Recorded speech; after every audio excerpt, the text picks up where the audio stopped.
statement, and then we'll take some questions. I think our guys, really, really proud of our guys, the way they competed today. With the numbers that we have right now and they happen to kind of adjust how we play a little bit during the course of the game based on our opponent, I really thought that our young men came out and really fought. Obviously we made some shots in the second half, but the way we played in the second half defensively with our zone, the way we kept them off the glass, kept them to one shot, the assist, and the small turnovers, that's the way you want to play. That's the way we want to play. And we talked about ascending. It's not about the best team. It's about playing the best going into a conference tournament. And despite the fact that we were really low in numbers without Mike tonight, to a man, I could point out how well they played, how tough they played, and how much they played for each other. And the thing I try to explain to them is when you do that, you look good. When you do that, it's good basketball. And I think that's what we saw tonight. So excited about getting back. I guess we have SMU, they told me, so we'll get started on them tomorrow. Go with questions. Coach, a career night for Mason Madison. What did you expect from him coming into the game, and what did you think about his performance and heading into the tournament? What do you expect out of him? Well, I think, looking back at the last game, I think him and Tari probably would, we met, they didn't play up to their standards. And I thought both those guys would come out and play well today. And, Mason certainly shot the ball well, but, had 6 defensive rebounds, 3 assists, be in the right spots, right time, really, along with Micah, anchored our zone at the top of it. And then Tari, starting out on, maybe the best player, certainly the best scorer in our league, Jaden Gardner, and the way he, as a freshman, came out and defended him. I knew he would. He had really good days of practice. So, when you're younger, a lot of times, and I went through when I was a freshman, you feel like you have some success. The game becomes easy, and then the game humbles you really quickly. And when it does that, you find out what you're made of. And I thought those 2 young men really came out and had a really more of a focus, more of a disciplined energy throughout the week. And that's the reason they played well. So now we got to revisit why you played well and make sure that we continue to repeat that. John, you don't strike me as a zone guy. You went a lot of zone today. What was your strategy there? Well, it was twofold, Keith. It was one, we're a great outside shooting team, and their main guy who creates everything for them is an interior guy. So that was the first point. And the second point, which was just as important, was our lack of bodies. For Micah to play 39 to 40 minutes a game, it can't be in a pressing, sprinting through ball screens, trying to chase down handoffs.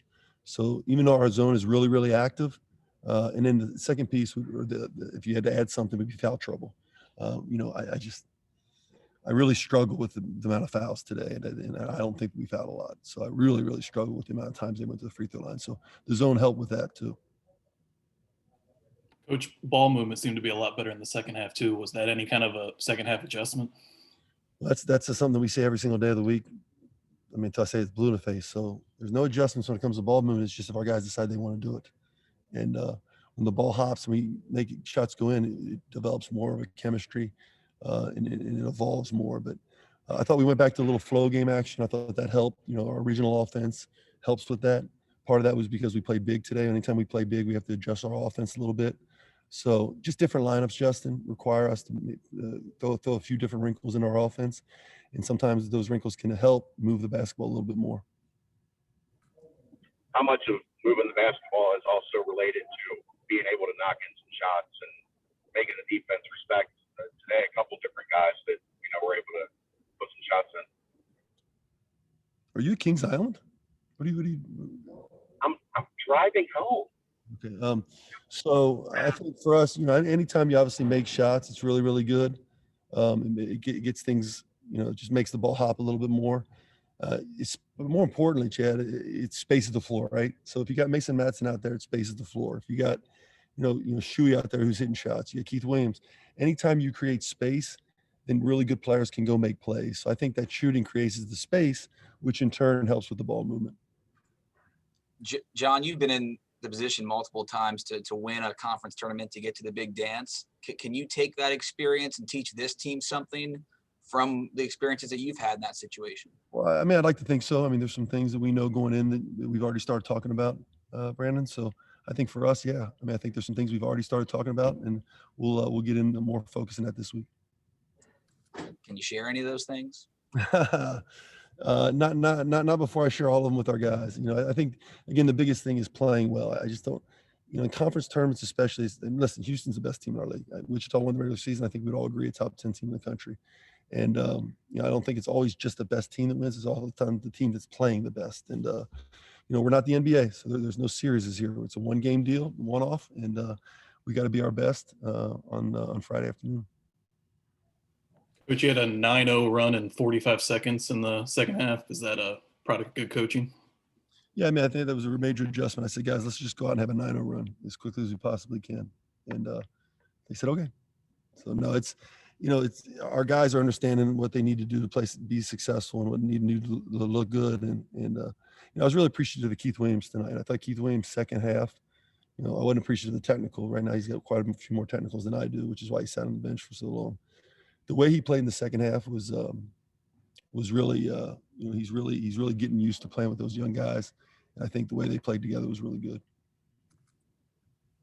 Jaden Gardner, he got his points, but he didn't dominate the glass like he typically does. What was key there? Keith, it's a great point. Being in the zone, you think he would, and he certainly wasn't a product of his lack of energy. And again, when you go 19 for 55, there's a lot of opportunities to go get an offensive rebound.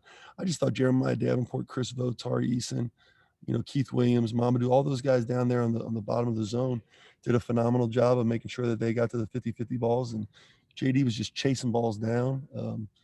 I just thought it was our guys' effort and energy. I really do, because you really have to match Jaden's.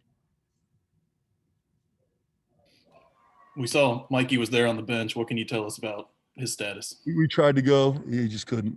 We tried to have him go. I didn't want to play Micah another 40 minutes. I just don't think it's good. Mike tried and just wasn't capable of doing it. So we'll reevaluate it tomorrow. I do think he'll be okay by Friday, but we'll see. Anything else for Coach? John, I wanted to ask you, you talked about, you're going to talk to your team about the goal and the plan for the conference tournament, but knowing how last year ended, you guys were on the cusp of going to the big dance. How much do you think your team wants to try to get there? How much more do you think they want it, knowing that last year you didn't even get a shot to go? Jeremy, I think it'd be a good story to say you tie in both, but I just, last year we were going, and I think our guys knew that and they're excited about it. This year we got to go win the tournament, and I just, maybe it means something, maybe for the guys who went through it with us last year. I just don't think it's just not the same. So I think it's two entities. I don't think it rubs together. What does rub together is the fact that the COVID thing started this time last year, right? And we're still in it. But as far as going to the NCAA tournament last year and it being taken away from us, I just don't think that really is the narrative for this team.